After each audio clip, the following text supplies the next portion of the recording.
नमस्कार, आप देख रहे हैं जी न्यूज। आपके साथ हूं मैं रुबिका लियाकत। ताल ठोक के में आप सभी का बहुत बहुत स्वागत है।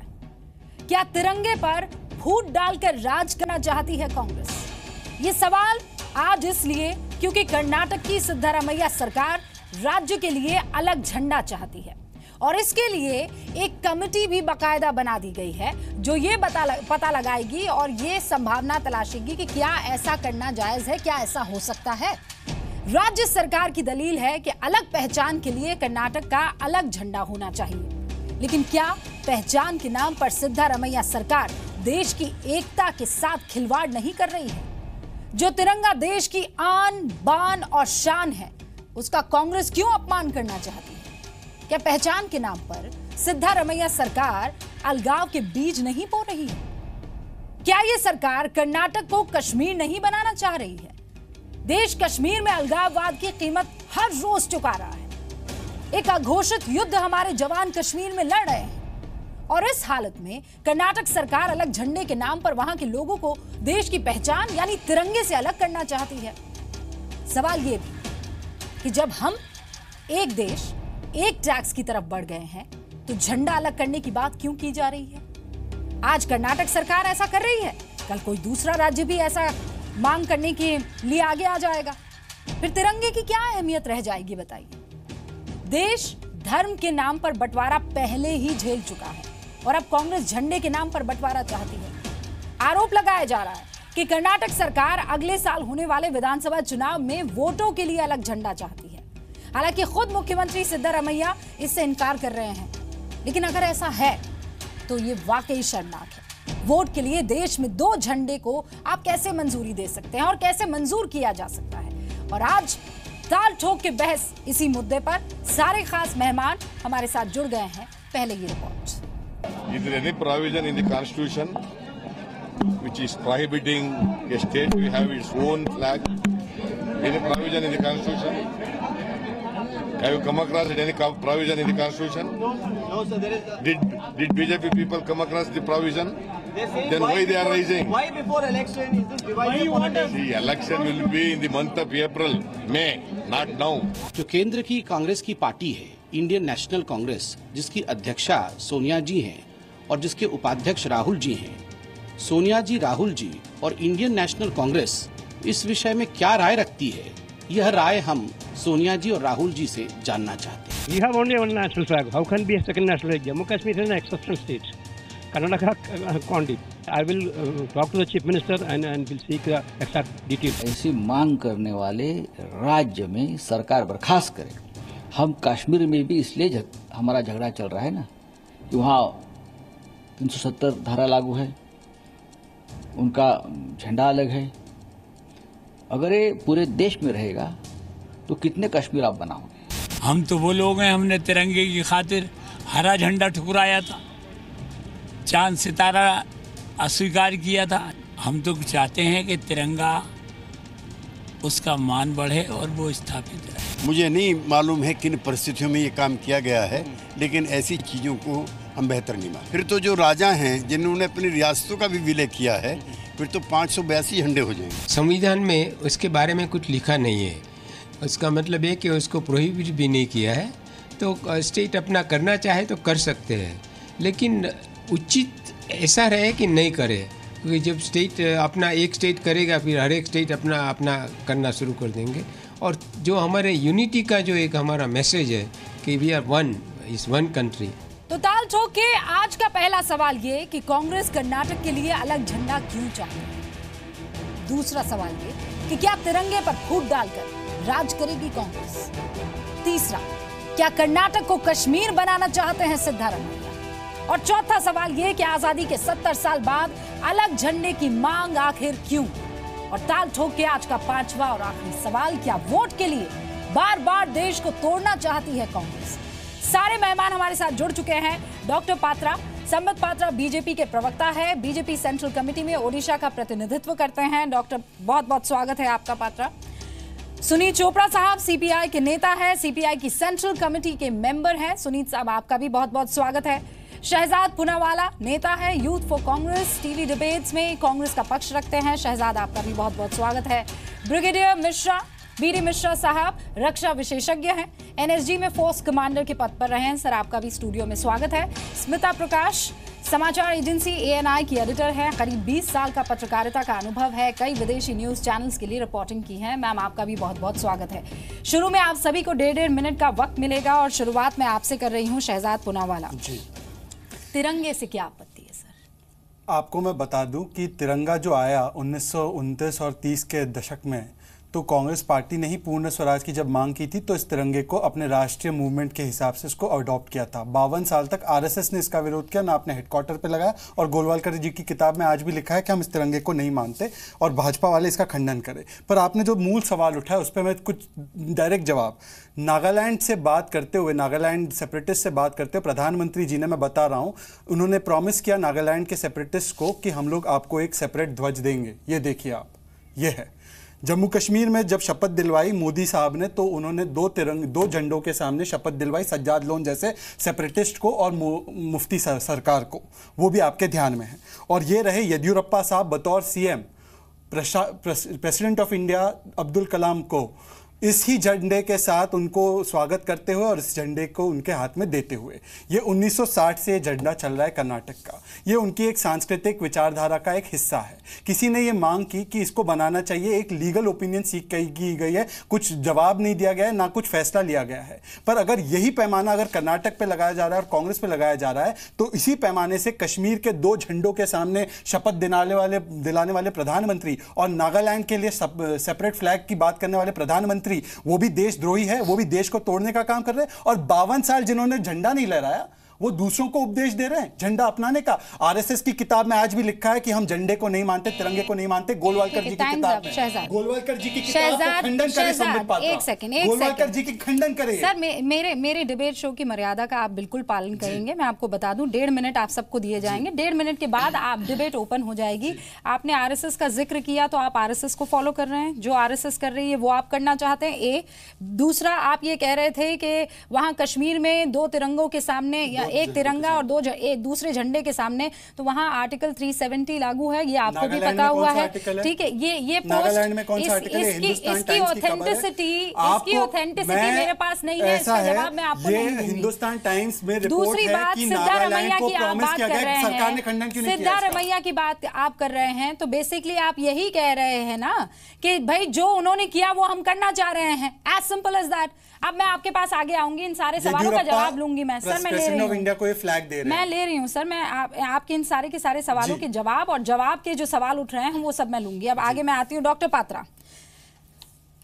सिद्धारमैया ने कमेटी बनाई, लेकिन इसकी नींव जो है, सदानंद गौड़ा आपको याद होगा सर 2012 में बकायदा उन्होंने तो अपने बजट स्पीच में ये कह दिया था कि सारे गवर्नमेंट ऑफिसेज में ये जो स्टेट का फ्लैग है ये लहराया जाएगा। हालांकि बाद में 1 नवंबर को जब राज्य दिवस बनाया जाता है, उसकी ईव को ही ये वापस ले लिया गया सर्कुलर, लेकिन हुआ तो था ये भी। देखिए रूबिका जी, पहली बात मैं यहाँ बताऊं कि आज कांग्रेस का कोई आधिकारिक प्रवक्ता यहाँ मौजूद नहीं है। जो सवाल भारतीय जनता पार्टी ने कहा था कि इस विषय पे सोनिया जी और राहुल जी, कांग्रेस क्या सोचती है, कांग्रेस आज यहाँ रिप्रेजेंट नहीं हो रही है। मैं अब मूल सवाल पे आता हूँ। देखिए, जो कन्नड़ पक्ष है, जो कन्नड़ की जो सांस्कृतिक विरासत है, उसका हम सब शत शत नमन करते हैं। बहुत विराट सांस्कृतिक विरासत है कन्नड़ा का। और देखिए, अब 1965 में जिस प्रकार से माँ रामामूर्ति ने एक झंडा बनाया था, जिसमें हल्दी के लिए पीला और कुमकुम के लिए लाल, एक शुभ संकेत के रूप में एक झंडा सांस्कृतिक विरासत के रूप में बनाया था, हम उसका स्वागत करते हैं, उसमें कोई बुराई नहीं है। और वर्षों से वो एक सांस्कृतिक प्रतीक कन्नड़ के घर घर में देखने को मिलता है, मगर वो कोई किसी प्रकार का उसको फ्लैग का एक ऑफिशियल स्टेटस नहीं था। हाँ, वो हृदय का विषय था, वो संस्कृति का विषय था, हम सम्मान करते हैं। 2012 में जब एक प्रपोजल दिया गया येदियुरप्पा जी की सरकार को, बीजेपी की सरकार को, इसको आप ऑफिशियल स्टेटस झंडा का बना दीजिए, तो बीजेपी ने कहा नहीं, हम इसको मानेंगे, इसका सम्मान करते हैं, मगर ऑफिशियली तो केवल तिरंगा ही हमारा है, ऑफिशियली हम इसको कोई स्टेटस नहीं दे सकते हैं। और जिसका जिक्र आप कर रही हैं वो आज भी फॉलो होता है। नवंबर 1 जो कि राज्योत्सव है कर्नाटक का, कर्नाटक फॉर्मेशन डे है, उस दिन ये झंडा जगह जगह पर फहराया जाता है। मगर उसको ऑफिशियल स्टेटस नहीं है। ऑफिशियल स्टेटस केवल और केवल तिरंगे झंडे को है। जिस प्रकार कांग्रेस देश को विभाजित करना चाहती है, बांटना चाहती है और पुनः एक सेपरेटिस्ट। ठीक है सर, आपका टाइम अप हो गया है। मैं ये कह रही हूँ मैंडेटरी बनाया था, कंपलसरी, कि ये सारे गवर्नमेंट ऑफिसेज में, स्कूल्स में और कॉलेजेस में रहेगा। उसका जवाब मैं आपसे चाह रही हूँ। बहरहाल वो वापस ले लिया गया था, उस सर्कुलर को वापस ले लिया गया था, लेकिन क्यों हुआ था इसका जवाब मैं आपसे चाह रही हूँ। अब मैं स्मिता जी आपके पास आऊंगी। 2018 में यहाँ पर असेंबली इलेक्शंस होने वाले हैं। सिद्धारमैया ये कह रहे हैं भाई वो तो अप्रैल में है, अभी तो बहुत टाइम है, लेकिन आपको क्या लगता है ये खालिस पॉलिटिकल मूव है और कुछ नहीं? स्मिता प्रकाश। देखिए, पॉलिटिकल मूव हो या ना हो, द फैक्ट इज कि राज्योत्सव में ये जो झंडा लहराना चाहते हैं वो तो इट्स अ कल्चरल थिंग। जैसे संबित ने कहा कि ये 1960 से चला आ रहा है कि ये जो फ्लैग है वो लहराया जाता है राज्योत्सव के टाइम। मैं नहीं मानती कि कर्नाटका जो है वो कश्मीर बनना चाहता है, वो अलग होना चाहता है। सब जानते हैं कि वहां पे कश्मीर में एक स्पेशल स्टेटस है, उसकी वजह से अलग कोड है। लेकिन अगर कर्नाटका जो चाहता है वो संविधान के तहत, संविधान के अंडर आता है और वो गैर संविधान नहीं है, तो फिर आई डोंट अंडरस्टैंड कि कंट्रोवर्सी किस बात की है। आप अगर किसी चीज को थोपना चाहते हैं तो एक रीजनलिज्म जरूर उठेगा। इसीलिए आप देखिए, जब लैंग्वेज इशू हुआ था, जब हिंदी थोपने का इशू हुआ था, इसीलिए एक रीजनल प्राइड का इशू ऊपर आता है। आप अगर कर्नाटका जाएंगे तो आप देखेंगे कि लड़कियां जो है वो सलवार कमीज पहनती है, जिसे एक नॉर्थ इंडियन ड्रेस माना जाता है। वहां पर तो सलवार कमीज भी नहीं कहते, कर्नाटका में उसे पंजाबी ड्रेस कहते हैं, और उसे बड़े शौक से लोगों ने अपनाया है। और उसे कोई ये नहीं कहता कि ये कर्नाटका का नहीं है, हम पर थोपा गया है, क्योंकि इट वाज अडॉप्टेड, किसी ने ये रूल नहीं बनाया। इसीलिए अगर कोई भी चीज जिसे आप थोपने की कोशिश करते हैं, उसके अगेंस्ट एक रीजनलिज्म उठ खड़ा होगा। और ये जो फ्लैग का मसला है, मैं नहीं मानती कि ये कोई अलगाववाद है यहाँ पर कर्नाटका में। खैर, at least in Karnataka it is not. Apt on time, जब आपने अपनी बात जो है वो ख़त्म कर दी। लेकिन जो बात स्मिता प्रकाश, ब्रिगेडियर मिश्रा कह रही हैं, यूनिटी और इंटीग्रिटी एक देश की बहुत महत्वपूर्ण होती है, खासकर हमारे देश में। हम बार बार वो तस्वीरें दिखा रहे हैं, दर्शक भी देख रहे होंगे, और शायद स्मिता जी ये तस्वीरें नहीं देख पा रही होंगी, मुझे नहीं पता देख सकती हैं या नहीं। आप देखिए सर, शहीद हनुमंत थप्पा हो या शहीद लेफ्टिनेंट फयाज, वो कश्मीर के हैं, लेकिन लिपट कर तिरंगे में आते हैं। ये भाव कि नहीं, हमारा तिरंगा, हमारा जो झंडा है वो अलग होगा और बाकी झंडा अलग होगा, इससे हमारे देश के तिरंगे की इम्पोर्टेंस पर क्या असर नहीं पड़ेगा सर? देखिए, जहाँ तक सोल्जर का सवाल है, हम लोग तो कई दशकों तक फौज में काम किए हैं, और हम लोग हमेशा जब झंडे की बात होती है तो हम तिरंगे की बात करते हैं। खैर, यह तो एक प्रभु की विडंबना है कि हम लोग उसी में लपेट के आखिर में जाते हैं। लेकिन जब हम कहीं अटैक करते हैं, कोई पहाड़ी कैप्चर करते हैं, कोई पोजीशन कैप्चर करते हैं, कोई युद्ध जीतते हैं, तो हम कहते हैं झंडा लहरा दिया, और वो तिरंगा झंडा होता है। और मैं आपको एक बात और बता दूं, यूनाइटेड स्टेट्स ऑफ अमेरिका में हर स्टेट के पास झंडे हैं, लेकिन उनका जो सोल्जर है वो स्टार एंड स्ट्राइप कैरी करता है, वो और झंडा नहीं करता है। और दूसरा मैं ये भी कहना चाहता हूँ कि ये जो झंडे का एडॉप्शन है, क्या ये स्टेट की इकॉनमी ठीक करेगा?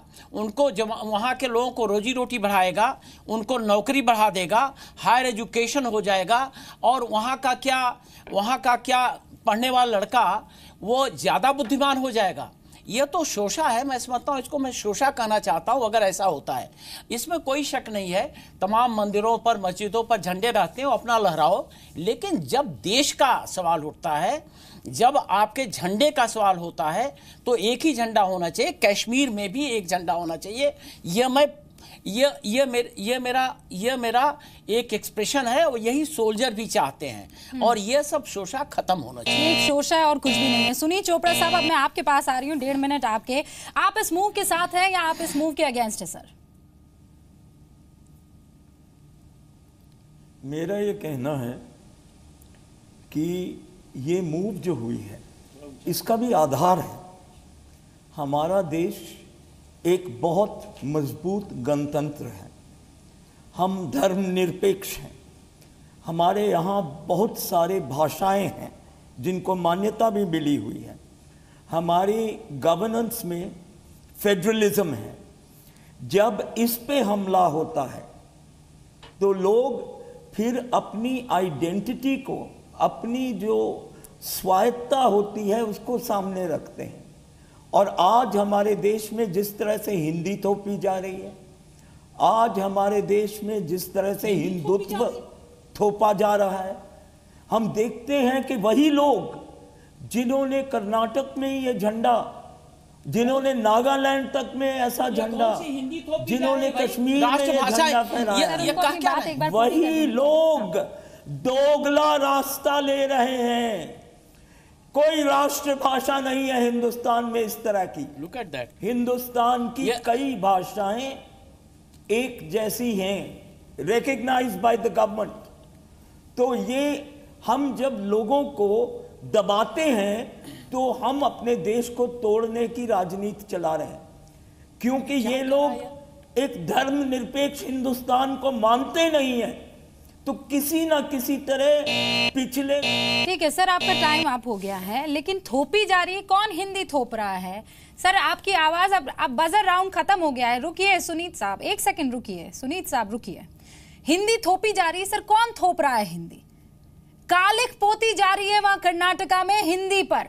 इस पर आप बात कीजिए ना। वो कह रहे हैं कि हिंदी में आप टाइपिंग करोगे तो आपको ज्यादा पैसे मिलेंगे। ये कहां से हो रहा है सब? हिंदी भाषी मैं इसका उत्तर देना चाहूंगा। सर कुछ चीजें हैं जो इन अलग अलग मोतियों को बांध कर रखती है, आप उनको भी तोड़ दीजिए। आपको तिरंगा नहीं चाहिए, आपको हिंदी भाषा नहीं चाहिए, आप इस धागे को तोड़ दीजिए। आप तोड़ दीजिए इस धागे को। डॉक्टर पात्रा जल्दी से जवाब दीजिए और फिर मुझे शहजाद पुनेवाला के पास आना। हाँ, ये झंडा उठा है, उन्होंने कहा है कि हिंदी ये शांत हो जाए तो बोल दूंगा, मैं चिल्लाना नहीं चाहता। मुझे ये बताइए आप इस मूव के साथ हैं या अगेंस्ट हैं? मुझे उसका आपने जवाब नहीं दिया। ये जो मूव है, देखिए मैं पहले हिंदी वाले का जवाब दे दूं, क्योंकि ये एक कंट्रोवर्सी क्रिएट करने की कोशिश की जा रही है और हम लोग अलग अलग बोलेंगे तो ठीक रहेगा, एक साथ बोलेंगे तो कोई नहीं सुन पाएगा। जो मैं इसलिए आपसे रिक्वेस्ट करूंगा, मैं बिल्कुल चिल्लाना नहीं चाहता हूं। लिखा हुआ है वो आजाद ख्याल लोगों के लिए लिखा हुआ है, आजादी का भेजा इस्तेमाल करने के लिए नहीं लिखा गया है। आप समझिए इस बात को। जी आप इतने मैच्योर्ड और बड़े लीडर हैं, आप जल्दी जवाब दीजिए। बीजेपी नागालैंड में भी बीजेपी ने हर जगह ये काम किया है। नहीं ऐसे कैसे होगा? ये नॉन स्टॉप बोले जा रहे हैं, मैं कैसे बोलूं? बीजेपी का सुनील साहब, खुदा के वास्ते चश्मा अपने जहन से निकाल दीजिए, अपने आंखों से निकाल दीजिए। सिद्धारमैया की यहाँ पर बात हो रही है, बीजेपी कहाँ से लिया है कि इस देश को अब आप जवाब सुनिए। तो अरे आप शांत तो हो जाइए। मल्टीलिंगुअल, अरे शांत हो जाइए। नेशनल स्टेट है। प्रेम चोपड़ा जी प्लीज शांत हो जाइए, दूसरों को बोलने दीजिए। यहाँ पर डिवाइड एंड फूल होने की कोशिश हो रही है। एक सेकंड रुकिए आप। डॉक्टर पात्रा जल्दी जवाब दीजिए। दूसरे बहुत बोल चुके, मैं सुन रहा हूँ और उसमें साफ हुआ है कि देखिए ने ये अब इन्हीं से बुलवा लीजिए, कांग्रेस ने ये उठा लिया। ये डॉक्टर पात्रा, गलतफहमी नहीं है। डॉक्टर पात्रा देखिए पहली बात है, जहां तक हिंदी का सवाल है, कुछ विषय यहाँ रखना अनिवार्य है। देखिए नंबर एक, धोखा देना मैं कैसे बात करूंगा बताइए? ये प्रेम चोपड़ा नॉन स्टॉप बोलते रहेंगे तो कैसे बात करूंगा? आप ये कह रहे हैं कि कांग्रेस हो या बीजेपी, ये दोनों एक ही काम कर रहे हैं। ठीक है, अंडरस्टूड सर। आप मुझे जवाब लेने दीजिए। आप हिंदी की बेइज्जती। डॉक्टर पात्रा को आप जवाब देने दीजिए। सुनीत साहब एक सेकंड। हाँ डॉक्टर पात्रा। देखिए नंबर एक, जहां तक हिंदी का सवाल है, आपको जानकर आश्चर्य होगा, एक committee on parliament on official language 1976 को गठित किया गया था होम मिनिस्टर के अंतर्गत।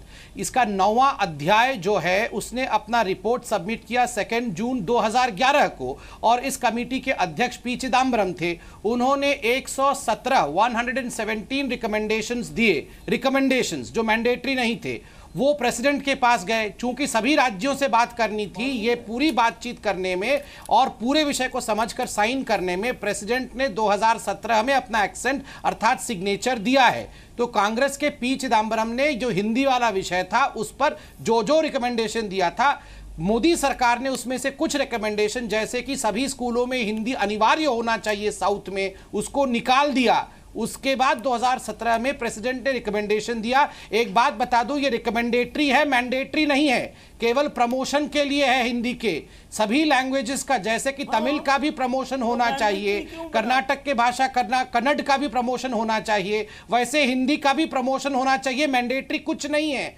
पी चिदम्बरम साहब ने लिखा था। दूसरी बात, जहां तक झंडे का सवाल है, सांस्कृतिक रूप से बिल्कुल सही कहा, सांस्कृतिक रूप से राज्योत्सव में घर घर में आप झंडे लगाइए, मगर उसको एक झंडे का ऑफिशियल स्टेटस देने से विधानमंडल के ऊपर भी, गाड़ियों में भी, हर जगह झंडे को लेकर विवाद रहेगा। डॉक्टर पात्रा, ऐसा क्यों है कि कर्नाटक में ये चीज बहुत बहुत बहुत दशकों से चली आ रही है और उसमें आपकी पार्टी ने भी कुछ ऐसा ही करने की कोशिश की थी?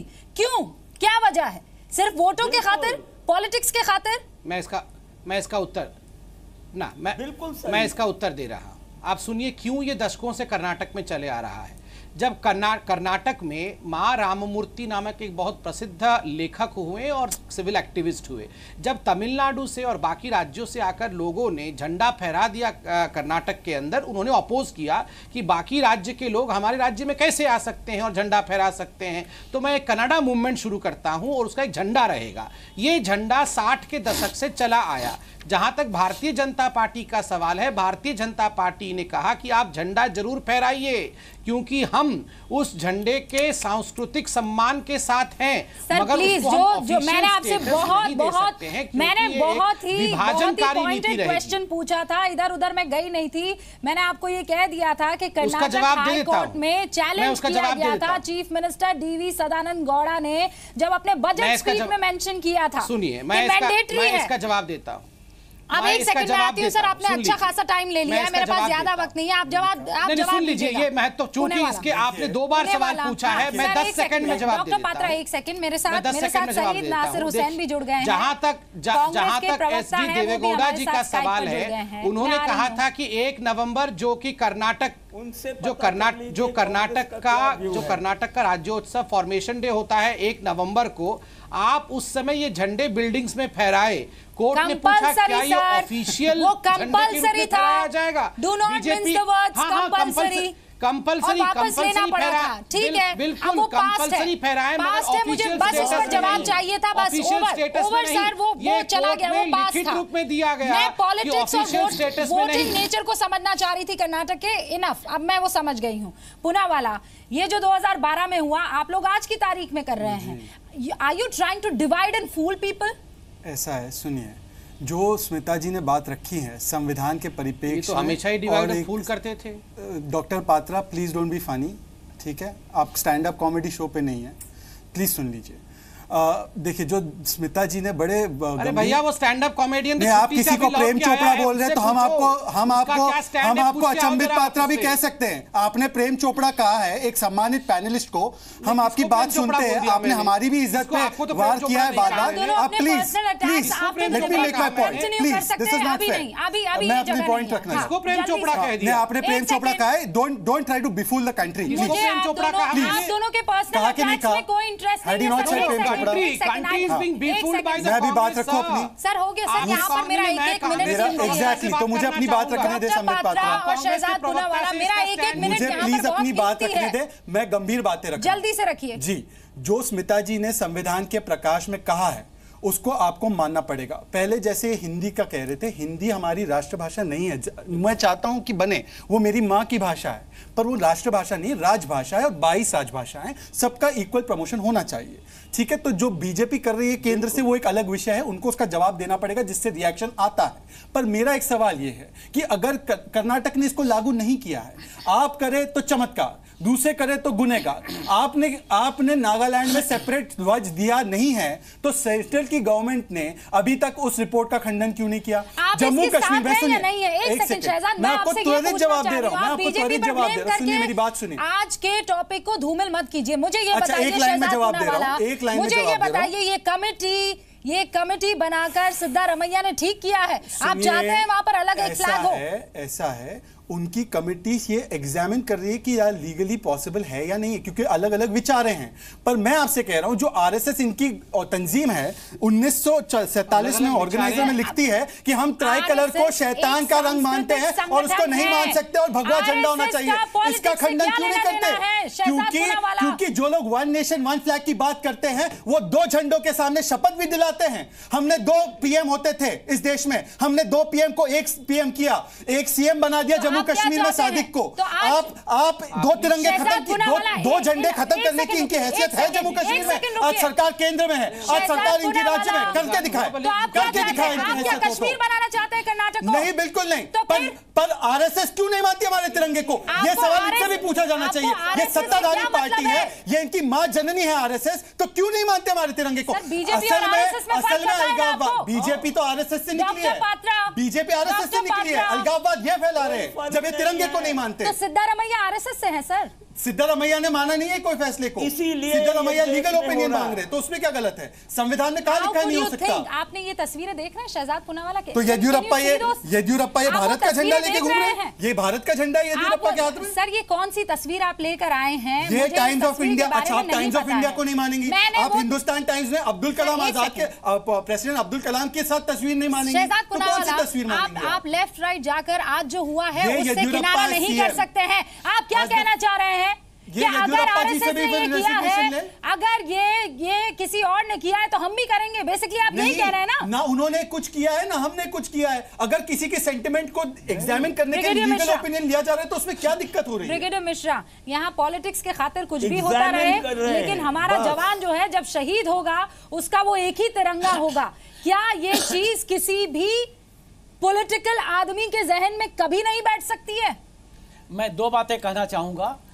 मैं ये कहना चाहूंगा कि पहली बात वो तिरंगा नागपुर में भी लगाना चाहिए आरएसएस के दफ्तर। सर ये आरएसएस प्रेम क्या है मेरे समझ में नहीं आता है। जब पॉलिटिक्स की बात आ रही है तो आप आरएसएस को दरकिनार क्यों नहीं करते हैं? नहीं, इनको देशद्रोही है। सुनिए मैं आपको बताना चाहता हूँ, सुनिए आपको बताना चाहता हूँ, हिंदी थोपी जाने की बात आप कर रहे हैं।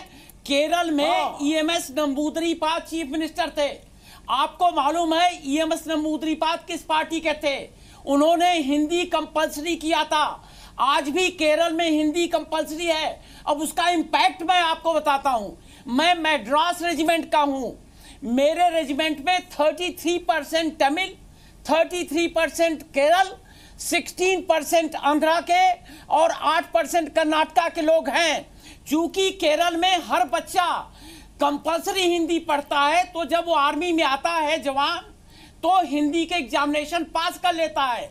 उसका रिजल्ट ये हुआ है कि हमारी रेजिमेंट में 60% केरलाइट सूबेदार होते हैं, नायब सूबेदार होते हैं, अच्छा सूबेदार मेजर होते हैं, लेकिन और 16% और लोग होते हैं। यह दूरदर्शिता है। और ईएमएस नंबूदरीपाद को आपने या आरएसएस ने या बीजेपी ने नहीं कहा था कंपल्सरी करो। ये आप समझो, आपकी बड़ी लिमिटेड नॉलेज है। मुझे अफसोस होता है कि आप कभी भी बात करते हैं एट टेंजेंट। आपके लिए भारत देश, उसका विरोध कर दो, कॉन्स्टिट्यूशन उसका विरोध कर दो, आर्मी उसका विरोध कर दो, और कोई भी एस्टैब्लिशमेंट है उसका विरोध करो। आप कहां टीआरसी ले रहे हैं? कहां टीआरसी ले रहे हैं? चोपड़ा साहब कुछ तो अपना दिमाग ठीक करो। आप दोनों एक सेकंड रुक जाइए, क्योंकि अब यहाँ पर मुझे एक वैलिड जो है बयान की बहुत जरूरत है। सईद नासिर हुसैन जो कि कांग्रेस के प्रवक्ता हमारे साथ जुड़ गए हैं। हाँ सईद नासिर साहब, आप इसके पक्ष में हैं कर्नाटक में ये जो हो रहा है, या इसके लिए भी बाकायदा गुड डिफेंस जो है तैयार करके आप आए हैं? आपको तो पहले ये समझना चाहिए कि कर्नाटक में हो क्या रहा है। कर्नाटक में कुछ लोग, कुछ एक्टिविस्ट, कुछ एकेडमिशियंस, बहुत सारे लोग मिलकर एक डिमांड की है सरकार से कि एक अपना स्टेट का फ्लैग होना चाहिए। आपको ये पता होना चाहिए कि जब स्टेट्स बने थे 1971 में या 73 में, उसके बाद में बहुत सारे स्टेट्स में अपना एक फ्लैग बनाया गया। इनफॉर्मली और अनऑफिशियली वो फ्लैग का इस्तेमाल होता रहा। उसको ऑफिशियल करने के लिए कुछ लोगों ने डिमांड की है। तो कर्नाटका चीफ मिनिस्टर ने एक कमिटी फॉर्म की है ये डिमांड में देखने के लिए ये लीगल हो सकता है या नहीं हो सकता, ये लीगैलिटी के दायरे में हम कर सकते कि नहीं कर सकते, नेशनल कोड फ्लैग कोड क्या कहता है, कॉन्स्टिट्यूशन क्या कहता है, इसकी जरूरत है या नहीं कहती, इस चीज को देखने के लिए उन्होंने एक 9 मेंबर कमेटी उन्होंने गठित की है। ठीक है, सही नासिर हुसैन साहब, उसके बाद कल को डिसीजन लेगी। सर तिरंगे को हटाने की क्या जरूरत पड़ गई? तिरंगे से क्या परेशानी है? आज ये कैबिनेट, ये जितने भी बुद्धिजीवी आपसे ये कह रहे हैं कि स्टेट फ्लैग को दर्जा दे दिया जाए, कल को ये आएंगे आपके पास और ये कहेंगे, सर सुनिए मेरा सवाल, कल को ये आएंगे, आज आए हैं स्टेट फ्लैग के लिए, कल को कहेंगे कि दिल्ली से यहाँ आने के लिए वीजा लगवाइए, तो आप एक कमेटी बिठा देंगे? हटा कौन रहा है? हटा कौन रहा है? कौन बोला है? आपको कौन बताया कि तिरंगा हटा कौन रहा है? अच्छा, तो आप कह रहे हैं कि दोनों एक साथ, नहीं तो अलग झंडा क्यों फिर सर? ये क्या बात हुई सर? देखिए कुछ लोगों का डिमांड है, सरकार जो के पास आपके गोरक्षक हैं वो कौन सा झंडा लेके घूम रहे हैं? देखना चाहिए कमिटी सर। गोरक्षक मेरे नहीं है, गाय मेरी है। गोरक्षक कहाँ से आया इस बीच में? गोरक्षक मेरे नहीं है, गाय मेरी है सर, गौ मेरी है। ये गोरक्षक कहाँ से आ गया? इनको तो बस चाइना का झंडा दे दो, ये उसी में खुश रहते हैं। चाइना का झंडा चाहिए आपको? स्मिता जी बहुत टाइम से, एक सेकंड सर, अरे गाय कहाँ से आया भैया? ये गाय और प्लास्टिक कहाँ से आ गई डिबेट में? कुछ नहीं होता है। स्मिता जी एक सेकंड में एक सवाल पूछना इनको जल्दी से चाइना का झंडा दे दीजिए। डॉक्टर पात्रा वेट हुसैन साहब, अब तो फिर आप मुझे ये बताइए 15 अगस्त को, 26 जनवरी को किसका इस्तेमाल करेंगे, कौन से झंडे का इस्तेमाल करेंगे? अरे भाई आप सारे चीज आज ही डिबेट कर लेंगे क्या? कमेटी का रिपोर्ट आने दीजिए, कमेटी क्या सर हम तो ये कह रहे हैं कमेटी भी क्यों, मैं वही तो सवाल आपसे पूछ रही हूँ। कल को हम लोग, बहुत सारे लोग आपके पास आ जाएंगे, कर्नाटक के बहुत सारे लोग आपके पास आ जाएंगे और कहेंगे ऐसा है इंडिया के दूसरे हिस्सों से कर्नाटक में आने के लिए वीजा लगाइए, तो आप उसके लिए भी कमेटी बिठा देंगे? नहीं, आपको जो चाहना ये देखिए, तिरंगे पे कोई कॉम्प्रोमाइज नहीं होगा, तिरंगे पे कोई कॉम्प्रोमाइज नहीं होगा। तिरंगे पर कॉम्प्रोमाइज नहीं होगा? स्मिता जी कैसे कॉम्प्रोमाइज नहीं होगा? मेरा सवाल उसका आप जवाब नहीं दे रहे। 26 जनवरी 15 अगस्त उस दिन आप क्या इस्तेमाल करेंगे? स्मिता जी है कि उस दिन भारत का ही झंडा लहराएगा। तो फिर कब आप, तो फिर इस झंडे का आपको क्या करना है? ये फॉल्स डिबेट आप मत कीजिए, मैं आपको इसका जवाब देता हूँ। नहीं आपको मैं बताता हूँ, आप क्यों झंडा बना रहे हैं? मैं बता रहा हूँ, आप सुनेंगे तो मैं बताता हूँ आपको। देखिए अगर 2 फ्लैग होते भी है, जैसे जम्मू कश्मीर में ऑफिशियली आर्टिकल 370 सुनिए आप, प्लीज मेरी बात सुनिए। No, what is article 370? तो मैं आपको बता रहा हूँ ना, आर्टिकल 370 के प्रावधान से जहां है वहां पे भी भारत का झंडा नंबर 1 है। प्लीज वो दोनों साथ में, मोदी जी को अगर वहां पे भी खत्म करना चाहिए, पहली बात। और वो तो नागालैंड में भी देखे आ रहे हैं। दूसरी बात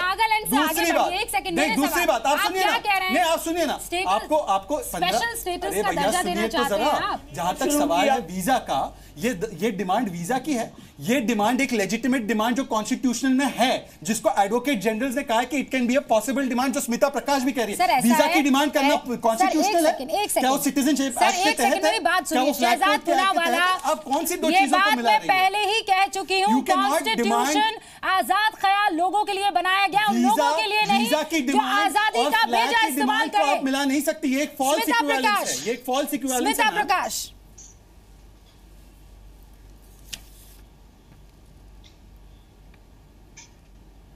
क्या मैं बोल सकती हूँ? बिल्कुल स्मिता जी। रूबिका देखिए, जब आप बात कर रहे हैं कि 15 अगस्त और 26 जनवरी को कौन सा ध्वज लहराया जाएगा, तो राष्ट्रीय ध्वज लहराया जाएगा। ये सिर्फ राज्योत्सव की बात है। राज्योत्सव के दिन अगर स्टेट फ्लैग जो हमेशा से लहराया जा रहा है, अगर उसको ऑफिशियली लहराया जा सके। देखिए कर्नाटका में अभी एक राष्ट्रीय स्टेट एंथम भी है, जैसे एक नेशनल एंथम है, वहां एक स्टेट एंथम भी है। बंगाल में भी एक स्टेट एंथम आ रहा है। आप फौज की बात कर रहे थे, फौज में जो है, अगर आप देखिए कि एक से गोरखा रेजिमेंट का अगर एक सोल्जर है, तो उसके पास एक आयो गोरखाली एक वॉर क्राई होता है, लेकिन जब वो एक से इफ ही कैप्चर्स अ हिल, तो वो वहां पर ध्वज लहराता है अपने राष्ट्र का, लेकिन उसके यूनिट, उसके रेजिमेंट, उसके he has loyalty towards that also. ये नहीं कि सिर्फ भारत के लिए, मैडम आप कैसे कंपेयर कर रही है रेजिमेंट के लिए, अपने कोर के लिए नेशनल ही हैज लॉयल्टी। जैसे मद्रास रेजिमेंट की बात हो रही थी, आप नहीं सर मुझे बोलने दीजिए, मद्रास रेजिमेंट की आप बोल रहे थे, आप सभी कर रही हैं, आप सभी पैनलिस्ट बैठ के खड़ी से कंपैरिजन कर रहे हैं। कैसे आप मैडम क्या बता रही हैं? फौज की पढ़ाई तो मत पढ़ाओ।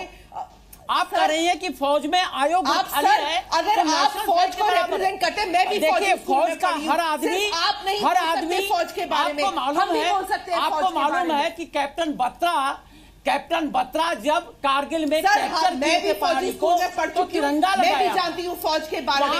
तो सिर्फ आप मैडम खाली झंडा नहीं लगा, राष्ट्रवाद नहीं है, हम सब मैडम आप फौज के बारे में क्या क्लैरिफिकेशन दे रही हैं? ब्रिगेडियर मिश्रा एक आप बताइए क्या आप आयोग और खाली आप ये वार क्राई की बात कर रही हैं? यहाँ अगर आप ही बोलने वाले, मैंने आपको इंटरप्ट किया था, को रॉन्ग मैसेज मत दीजिए, क्योंकि यहाँ पर लोग बैठे हैं अपने अपने महत्व को जानते हैं।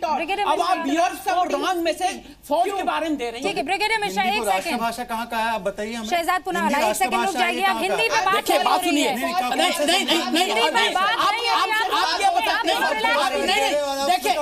आप ये गलत नहीं आप ये सुनिए आप बात सुनिए नहीं आप बात सुनिए आप बात सुनिए नहीं आप बात सुनिए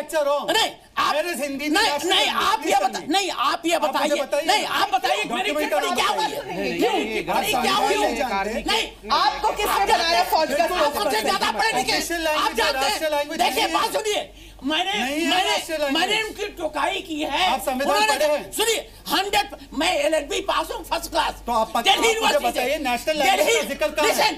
दिल्ली यूनिवर्सिटी से मैं फर्स्ट क्लास को चैलेंज करिए। आप मुझे बताइए नेशनल लैंग्वेज कहाँ लिखा है? नहीं पहले तो क्वालिफिकेशन कराओ। Brigadier Mishra how dare he say कि आप क्या बात कर रहे हो? मैं फर्स्ट क्लास LLB पास हूँ दिल्ली यूनिवर्सिटी से और ये गलत बात कर रहे हो। तुम किसी पढ़ाई पर नहीं कर सकते हो। आप कैसे उठा रहे हो उनका सवाल? खुखरी नेशनल फ्लैग है, वो उनका तर्क खुखरी नेशनल फ्लैग है। आप मॉनिटर है, गलत बात कैसे करेंगे? मॉनिटर है क्या? गलत बात कैसे करेंगे? उनकी तर्क है, आपकी तर्क अलग है। ये तर्क है, अरे ये लॉजिक है। मीडिया वाली क्या बात कर रहे हो? ये लॉजिक है। और आप एक सेकंड आप रुकिए, आप दोनों रुकिए, आप दोनों रुक जाइए। ये कैसे एक सेकंड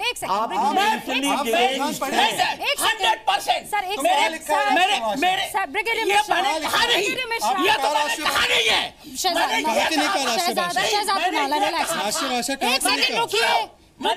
आपने कहा कि बुजुर्ग है, रुक जाइए बुजुर्ग है। और मैंने ये कहा मेरी बात कि हिंदी थोपी जा रही है। मेरे को क्यों तर्क शहजाद पुनावाला वो आपके सीनियर है, रिलैक्स। मैंने नहीं कहा तुम गलत कर रहे हो। मैंने नहीं कहा सर रुकिए सर, मैंने ये कहा कि हिंदी नहीं थोपी जा रही सर और तुम कह रहे हो मैं कॉन्स्टिट्यूशन तुम ये समझते हो मैं कॉन्स्टिट्यूशन नहीं पढ़ा। एक सेकंड रुकिए सर। तुम किस शहजाद पुनावाला मैं फर्स्ट क्लास पास हूँ सर। आप दूसरों पे सवाल उठा सकते हैं, बिल्कुल नहीं कि वो नहीं जानती, वो बोल सकते हैं आप। जैसे आपने उसको कहा, जैसे आपने उनको कहा, वैसे मैंने आपको कहा। आप दोनों बहुत आलिम लोग हैं। वेट तुम्हारी क्या हिम्मत? वो तो तुम्हारी क्या हिम्मत है? ये मेरा तर्क है। आप अगर हिंदी को तो आप बताइए तुम्हारी कैसे हिम्मत है? आप स्मिता जी को कह सकते हो। शहजाद एक सेकंड रुकिए प्लीज। और तुमने क्या कहा? प्लीज आप स्मिता जी को क्यों कह रहे हो कि उसको नहीं पता? तुमने हमारी पर्सनालिटी पर अटैक किया है। मैंने आपके पर्सनालिटी पर अटैक किया है। स्मिता जी के पर्सनालिटी कहाँ जा रहे हैं? तिरंगे की बात कर रहे हैं। क्या कहा? ब्रिगेडियर मिश्रा आप तिरंगे के लिए एक सेकंड खामोश हो जाइए। तिरंगे के लिए, तिरंगे की इज्जत के लिए एक सेकंड खामोश हो जाइए। गलत बात कर रहे हैं। ये क्या समझते हैं अपने को? ये हिंदुस्तान का ठेका लिया है। वीरी मिश्रा साहब, मैं छोटा सा ब्रेक ले रही हूँ, ब्रेक ले रही हूँ।